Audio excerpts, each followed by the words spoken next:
Real quick before we begin, did you know my community has a Minecraft server? In the next week or so, I'm going to be opening the first challenge map. So if that sort of thing interests you, get on in there. The IP address is in the description of the video.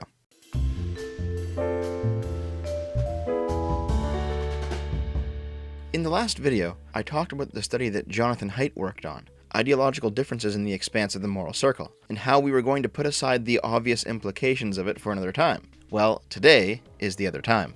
As a quick recap, the study showed that, on average, left-leaning people care more about large-scale ideas and entities beyond their immediate scope, while right-leaning people care more about those individuals around them. And this difference doesn't manifest in such a way that left-leaning people have more total consideration than right-leaning people, and therefore can afford to spread it around to wider areas of concern, while not sacrificing those close to them. As shown by that awfully damning heat map, when leftoids and rightoids both have the same amount of moral units to spread around, rightoids are likely to prioritize their family and friends over more esoteric targets like plants, trees, amoeba, and space rocks, while with leftoids it's the inverse. Yes, your average leftist cares more about amoeba than their families and friends. That just sounds sociopathic to me. That heat map is figure 5. Figure 1 shows that right-leaning people prefer friends then family then others, while left-leaning people prefer others then friends then family. Figure 2 shows that right-leaning people prefer nationalism over universalism, and left-leaning people the opposite. Figure 3 shows that left-leaning people identify first with humanity,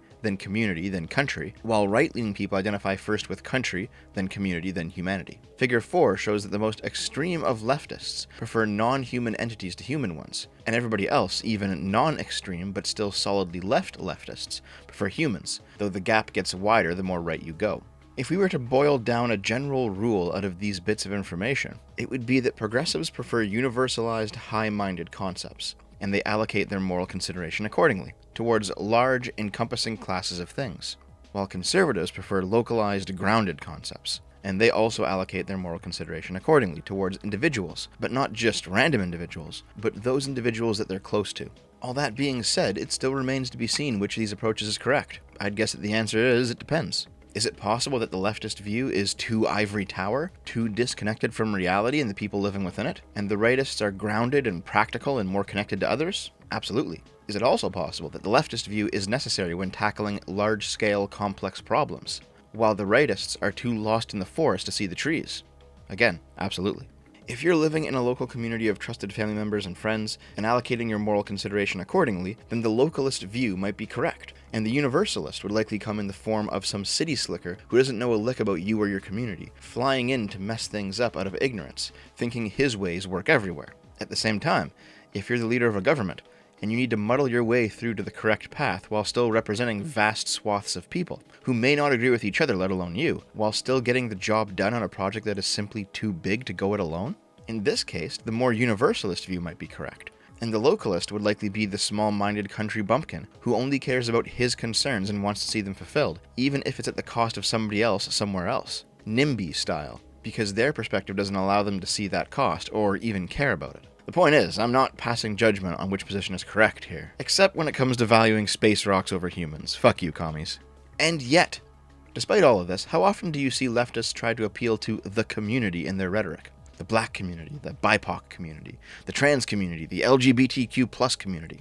All of their rhetoric centers around the community, because they want to appear to be localists against the oppressive tyrannical globalist corpos. It's the internationalists who have no stake in anything flying in to rape and extract versus the local community of tight-knit leftists who are fighting the good fight. The problem is, this view doesn't map onto reality. There is no trans community or gay community. There are trans and gay individuals, but they are more different than similar. They don't all live in the same area, nor do they advocate for the same politics, nor do they have the same concerns. It's a superficial construction, not based on the voluntary association of the people involved, but rather based on one single immutable data point in their personality. In other words, just because you're gay or trans doesn't mean you are like every other gay or trans person. It doesn't mean that you exist in a community. Compare that with the conservative definition of community, which is a lot more clear-cut.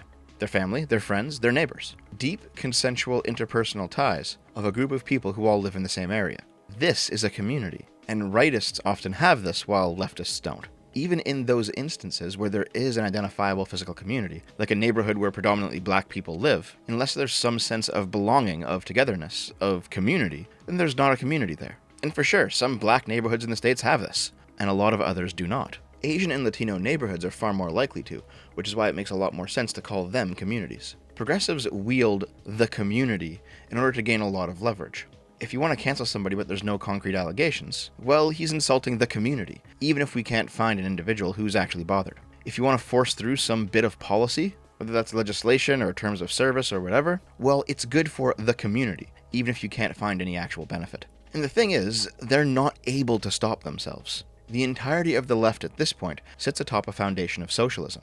Even if we're talking about some idiot rad femme who only cares about women's issues, or some intersectional progressive who doesn't actually care about Marx, if you dig deeply enough, the progressive lens eventually discovers working class versus the rich as a vector of oppression, and their logic inevitably leads them to socialism's class war. And because it's all some variant of socialism, it's always going to be collectivist, not individualist. The only real moral weight socialist rhetoric has is in its appeal to the collective, the community, communal ownership, communal living, communal thinking.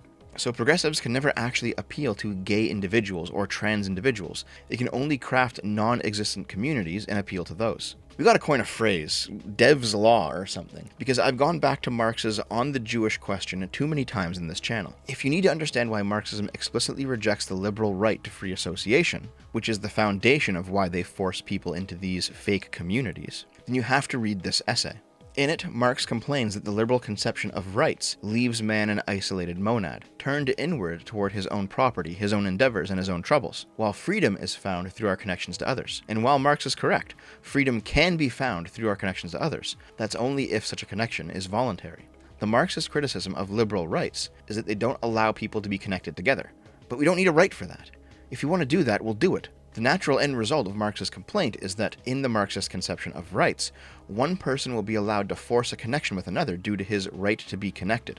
Again, socialists don't understand consent. As these people appeal to this mythical community, they reject what actually being a part of community is. That's why they want to abolish the family, or they believe that everybody has terrible relationships with their family just because they do, or why they're known for treating other human beings like such utter garbage for the most trivial of reasons, or why they're so afraid that coronavirus lockdowns have turned people they know wholesome.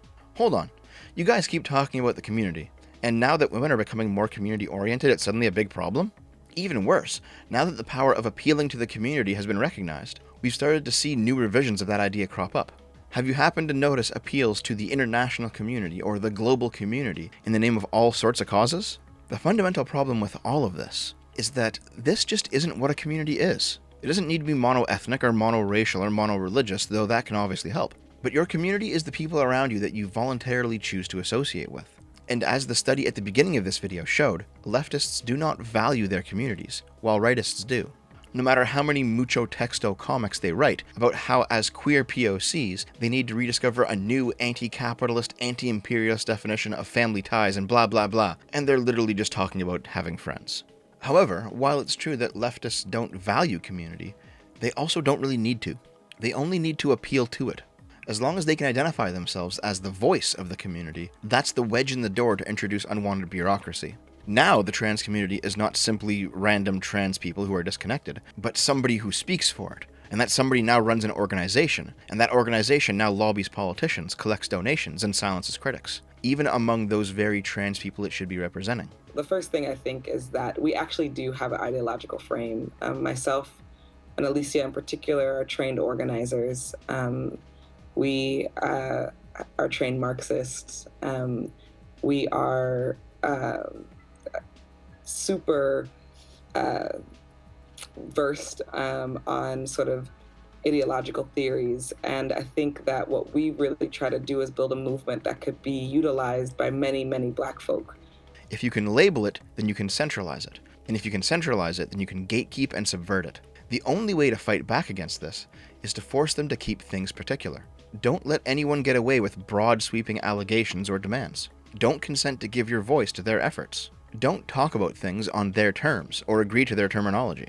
And always make sure to laugh at them so that they'll expose themselves as the tyrants they are. These people don't care about any community. They are anathema to the very concept of it.